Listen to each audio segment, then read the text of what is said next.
the cue for me is the fact that this is an innovation symposium. So I think rather than just concentrate on what we are all individually involved in doing, perhaps we could take that and say, what could we be doing? And what could we be doing in collaboration with each other? And there are two different, distinct discussion topics, only I suspect will cross over immediately. We open our mouths between the two.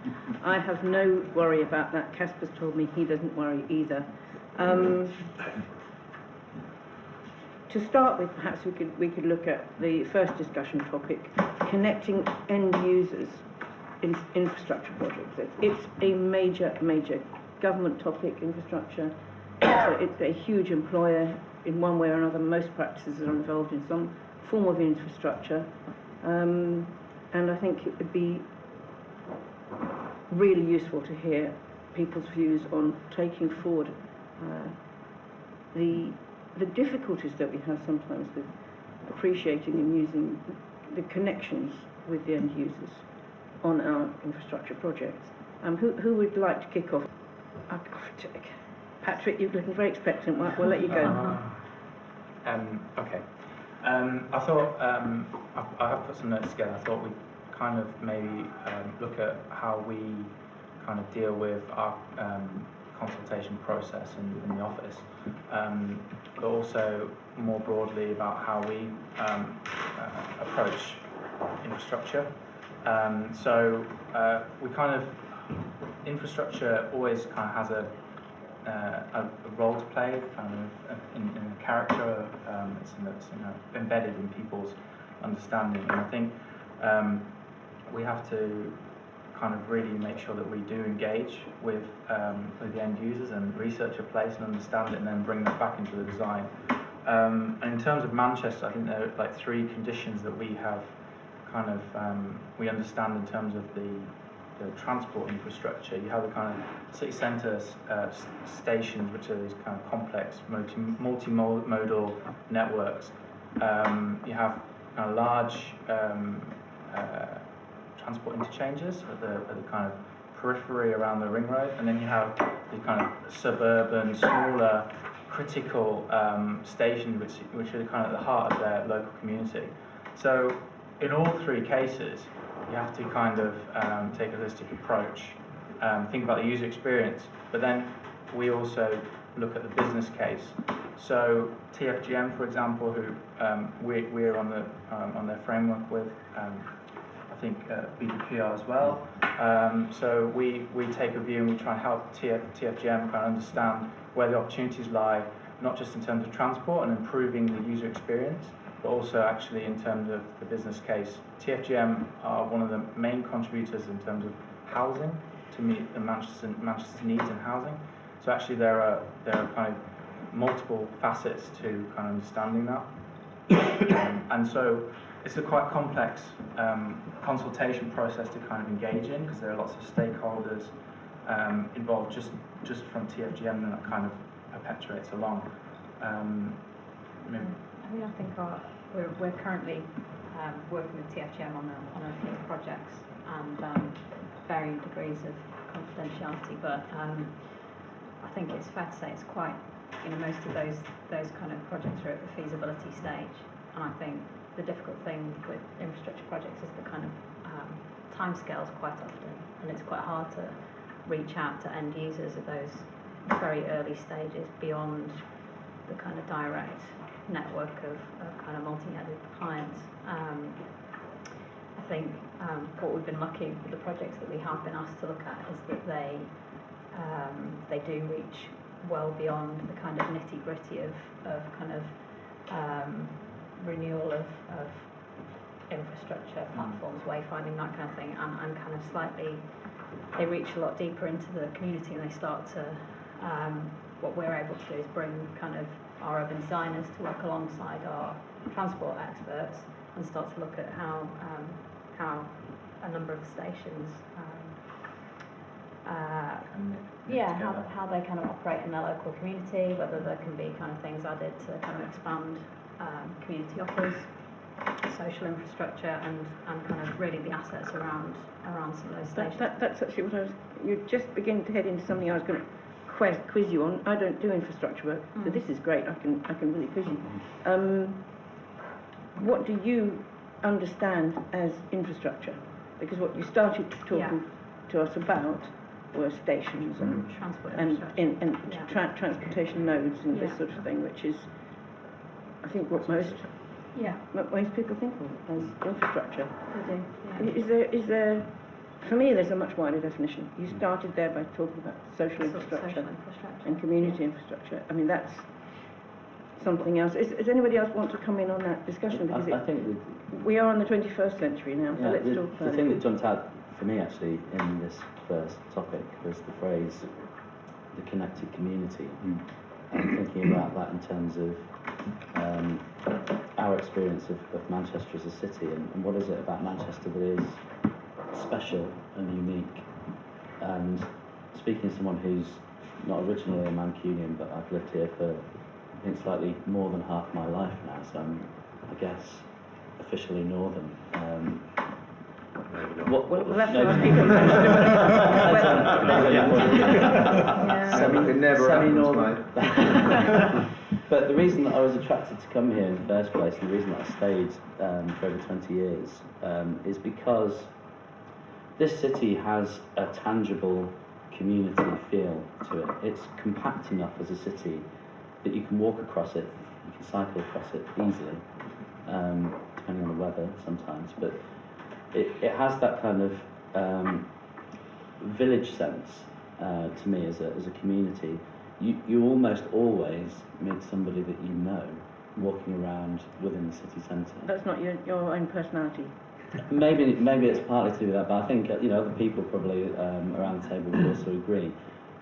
It doesn't have that kind of dispassionate feel that other larger urban communities have, and our experience as a practice of engaging in consultation and engagement of the type that you're talking about, but also slightly more placemaking led events and things where you really start with a completely blank sheet of paper and talk to people about what they need, is that the community is really keen to be involved, very, very keen to be involved, to the extent where if you don't involve them, they will involve themselves through all the various platforms that communities can involve themselves now. And I think it's absolutely crucial, because infrastructure effectively, to me, is all the in-between parts of a city, whether that's social, physical, is all of the elements of the city that knit the structure of the whole together. And the city, after all, is only really a combination of the people that live and work and visit. I had somebody spoke to me about infrastructure as crocheting, sort of with different patterns. They were trying to get me to understand the picture, but actually I think that was something I could quite understand, all these sort of knots and different ways of moving through this very strange fabric, really. Yeah, absolutely. Urban and fabric. Some of those elements of the fabric are more tangible and easy to explain than others, and some of them are quite complex. And when you engage with particular social groups, you will find those knots that exist in places that you didn't realise. Trying to undo them sometimes is part of the success of a place, because after all, we're trying to create successful places, I think, as a group around the table. Yeah, I think understanding the essence of place, I think, is really, really important, because obviously the essence of place isn't necessarily just the physical environment of what's there at the moment or what we want to create. It's the sum total of people's experiences going back through centuries that have actually made the city into what the city now is, and identifying what those golden threads are that connect all the different elements of the city together, to identify what that essential sense of place is, and how those kind of the benefits that you can see from the development and regeneration of the city centre, for example, how those threads can be woven through the various communities across the city to bring that benefit to the actual citizens who live here in the communities where they live. And certainly there are all sorts of elements that kind of make that up in terms of kind of transport infrastructure, health infrastructure, kind of education infrastructure, but also kind of green spaces, heritage culture, things that give people a sense of pride in where they come from, where they belong, and give them a sense that they do indeed belong somewhere and want to stay there. I think, you know, historically Manchester as a city has suffered from people, when they become successful, leaving, because people perceive that other places are nicer to live. And we're seeing that changing and turning round, and kind of identifying what it is that makes people want to stay somewhere, and valuing those elements is actually a really key part, I think, of this kind of infrastructure, kind of identifying infrastructure. Is it also about the quality Yes.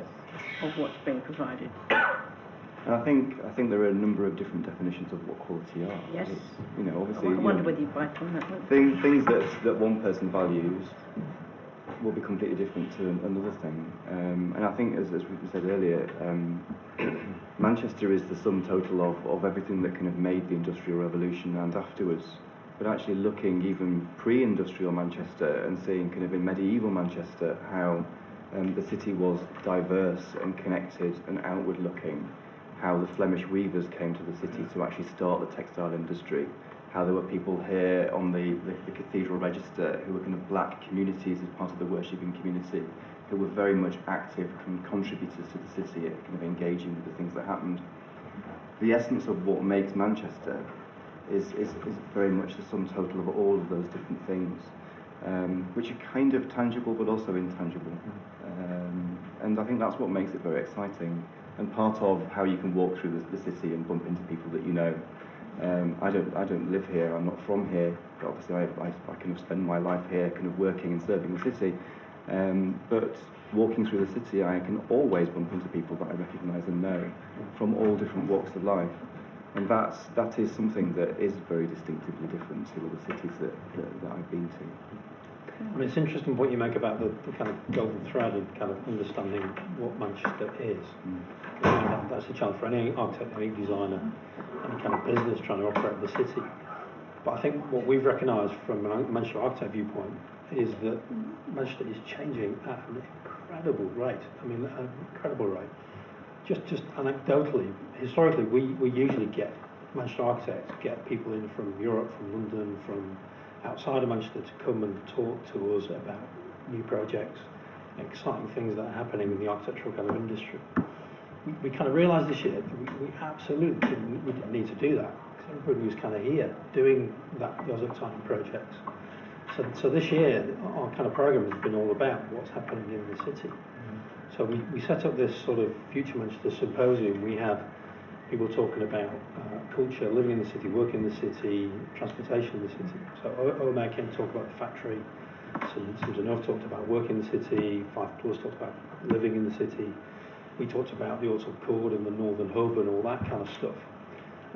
250 people turned up, architects and kind of industry professionals, had a fantastic debate about all these issues. But what kind of dawned on me was that this pace of change is happening at such a rate that, you know, to what extent are the public being engaged? You know, the Mancunians who, you know, are born here, bred here, living here, and have got to cope with this kind of pace of change. You know, how is that being communicated as a kind of holistic thing? And, you know, I think the conclusion is, from my point of view, it's not. And what brought it home to me was that, you know, St Michael's is probably the kind of the scheme that everybody kind of talked about as it came through with the make kind of original scheme. And the city kicked off. You know, everybody wanted to get involved. You know, the consultation process for Steve's new scheme was really well attended. Everybody had a view on it. You know, and now hopefully it's kind of heading in the right direction. But that really is just kind of a microcosm of what is happening in the wider sort of city region and beyond. You know, the pace of change is so incredible, and I think we need to be responsible at how we involve the community and how we involve the city in kind of directing it as it moves forward. And I think as well how we spread the benefit of that into the communities where people live. Yeah. Because obviously you see a massive pace of change in the city centre. That isn't always the case in the areas where people actually live.